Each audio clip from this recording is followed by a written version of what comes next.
마가복음 12장.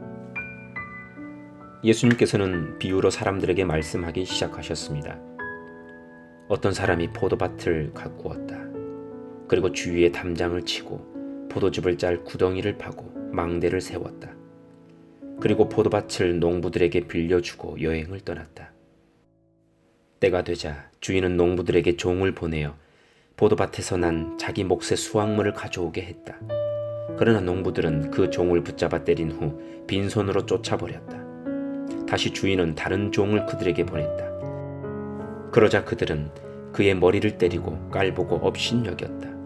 다시 주인은 다른 종을 보냈다. 그러자 그들은 그 하인을 죽였다. 다른 많은 종들을 보냈지만 농부들은 때리기도 하고 죽이기도 하였다. 주인에게는 한 사람이 더 있었는데 바로 그의 사랑하는 아들이었다. 결국 주인은 아들을 농부들에게 보내면서 말했다. 농부들이 내 아들은 존중할 것이다. 그러나 농부들은 서로 말했다. 이 사람은 주인의 상속자이다. 어서 그를 죽이자. 그러면 유산이 우리의 것이 될 것이다. 농부들은 아들을 잡아다가 죽인 후 포도밭으로 던져버렸다. 포도밭의 주인이 이제 어떻게 하겠느냐. 그는 포도밭에 가서 농부들을 다 죽이고 포도밭을 다른 농부들에게 줄 것이다. 이런 성경 말씀을 읽어보지 못했느냐. 건축자들이 버린 돌이 집 모퉁이의 머릿돌이 되었다. 이는 주님께서 하신 일이다. 이것이 우리 눈에 놀랍지 않은가. 그들은 이 비유가 자기들을 빗대어 하신 것임을 알고 예수님을 체포하기를 원했습니다.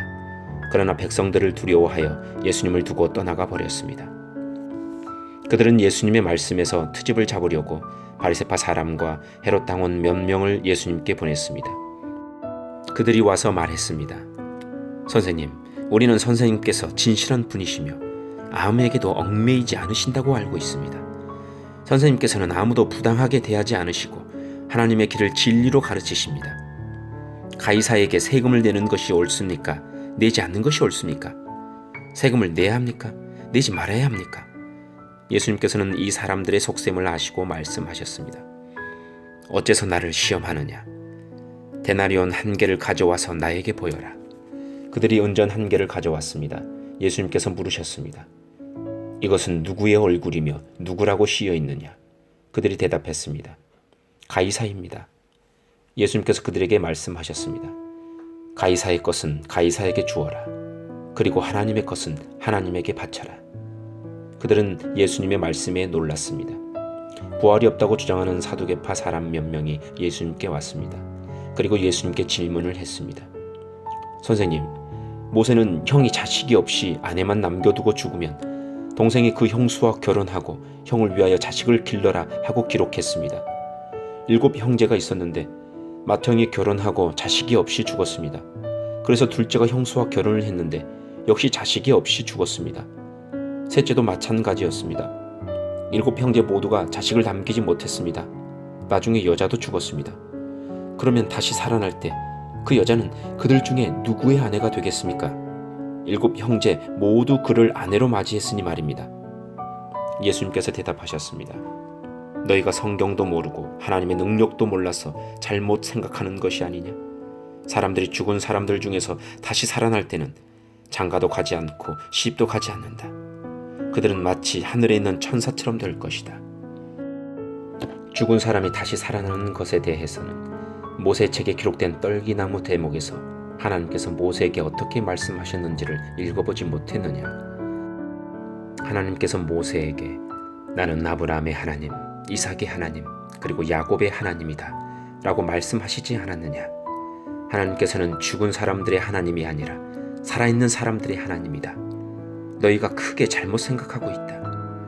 율법학자 가운데 한 사람이 다가와서 논쟁하는 것을 들었습니다. 예수님께서 사두개파 사람들에게 잘 대답하시는 것을 보고 그가 물었습니다.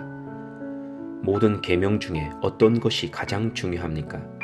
예수님께서 대답하셨습니다. 가장 중요한 계명은 이것이다. 이스라엘아, 들어라. 주 우리 하나님은 한 분이시다. 내 모든 마음과 모든 영혼과 모든 뜻과 모든 힘을 다하여 주 너희 하나님을 사랑하여라. 두 번째로 중요한 계명은 이것이다. 내 이웃을 내 몸과 같이 사랑하여라. 이 계명들보다 더 중요한 계명은 없다. 율법학자가 예수님께 말했습니다. 옳습니다. 선생님, 하나님께서는 한 분이시고 그 외에는 다른 신이 없습니다. 모든 마음과 모든 지식과 모든 힘을 다하여 하나님을 사랑하고 이웃을 자기 자신처럼 사랑하는 것이 다른 모든 번제물이나 희생 제물보다 더 중요합니다. 예수님께서는 이 사람이 지혜롭게 대답하는 것을 보시고 말씀하셨습니다. 너는 하나님 나라에 가깝구나. 그 뒤로는 아무도 감히 예수님께 더 묻지 않았습니다. 예수님께서 성전에서 가르치시고 계실 때 이렇게 물으셨습니다. 어째서 율법학자들은 그리스도가 다윗의 자손이라고 말하느냐? 다윗 자신은 성령으로 이렇게 말하였다. 여호와께서 내 주님에게 말씀하셨다.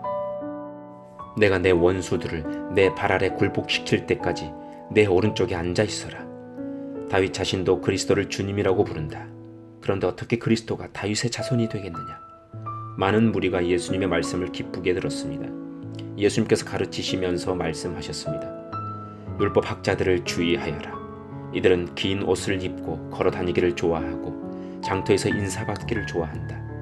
이들은 회당에서 높은 자리를 좋아하고 잔치에서도 윗자리를 좋아한다. 이들은 과부의 집을 삼키며 사람들에게 보이기 위해 길게 기도한다. 이런 사람들은 더 큰 심판을 받을 것이다. 예수님께서 헌금함 맞은편에 앉으셔서 사람들이 어떻게 헌금하는가를 보셨습니다. 여러 명의 부자들이 많은 돈을 헌금했습니다. 가난한 과부가 와서 랩돈 동전 2개, 즉 한 고드란트를 넣었습니다.